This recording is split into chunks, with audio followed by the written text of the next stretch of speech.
Well, dear viewers, we're up here on the Berry today. That is Strawberry Reservoir. And we have Dee Hardman as our guest today. He is going to impart some of his knowledge with us today about, well, what do you want to teach us today, Dee?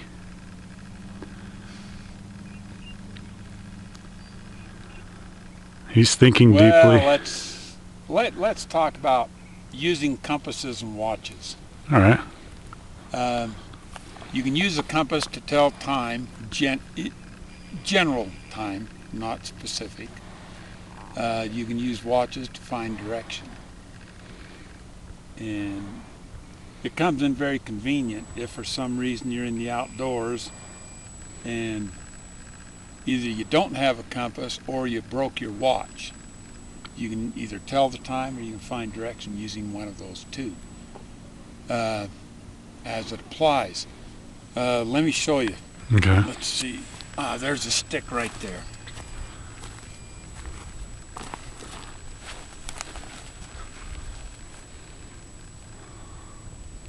What are you doing? Okay, I've got a stick vertical in the ground. Okay. The shadows you can see is coming over this way. And if I wanted to tell time using a compass, all I'd have to do is,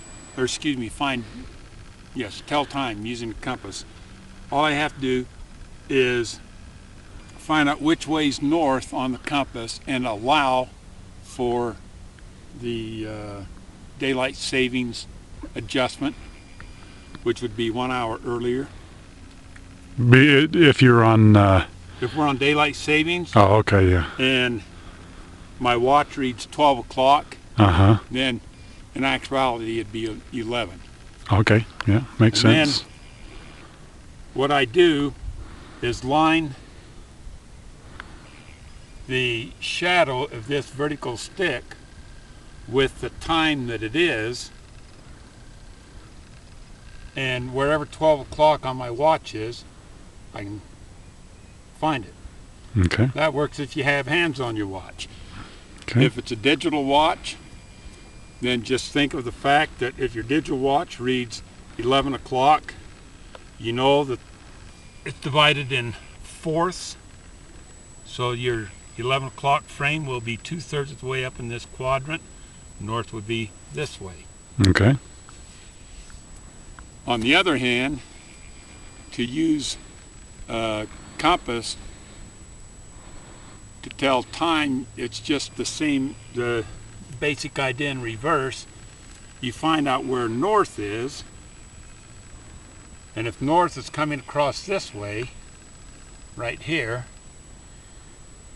and you've accounted for daylight savings, then if this is going to be 12 o'clock, you can easily identify this is 6, this quarter is 9, this quarter is 3, and this is about 8 o'clock right here. There's 6, here's 9. Okay. That's 2/3 of the way. All right. So that comes in handy. Great. That's a great The main tip. thing is don't count on your compass alone to find your way in the outdoors. For example, that mountain over there, the one with all the snow on it. If I wanted to hike in that direction, if I was in the woods and not on this side of the lake, that would be my target. Before I start hiking, I want to do a 180-degree turn to see what's behind me, so I have a target to look for on the way back. And in this case, it's this hill with the big bald spot there. That would be my target point. The bald spot up just above the aspens, in between the, yeah, okay. You have aspen on top, that big open space. That would be my target on the way back. Okay. And I don't want to just look at it now and then try to find it later. I want to keep looking back so I can keep oriented towards my destination and my return point. Okay. So that I have some guidelines, because between hiking from point A to point B, I may get on a ridge and hike for a couple of miles, go across one draw, and after that I may wind up dropping down off the side and not be aware that I crossed 6 or 7 draws up on the high ridge, but I didn't know there were draws down below. So when I come back, I think, well, I only crossed 1 draw. And so coming back, if I cross 1 draw, I'm not going to be where I want to be. I'll be about 5 or 6 draws away. Because why? Because you actually... Because I didn't keep track of where I was going. And you actually crossed, you went lower, you're down, you say, where there was more draws? I went up, and then I dropped down. So when I came back, okay. I wound up crossing 1 draw, when in actuality, from my original point, I went over 6 draws. Okay. Coming out, I only crossed 1. Coming back, I crossed 1. But going out, I was on top of the ridge, and I didn't see those other draws below me. And sometimes that happens, and people get very disoriented. Okay.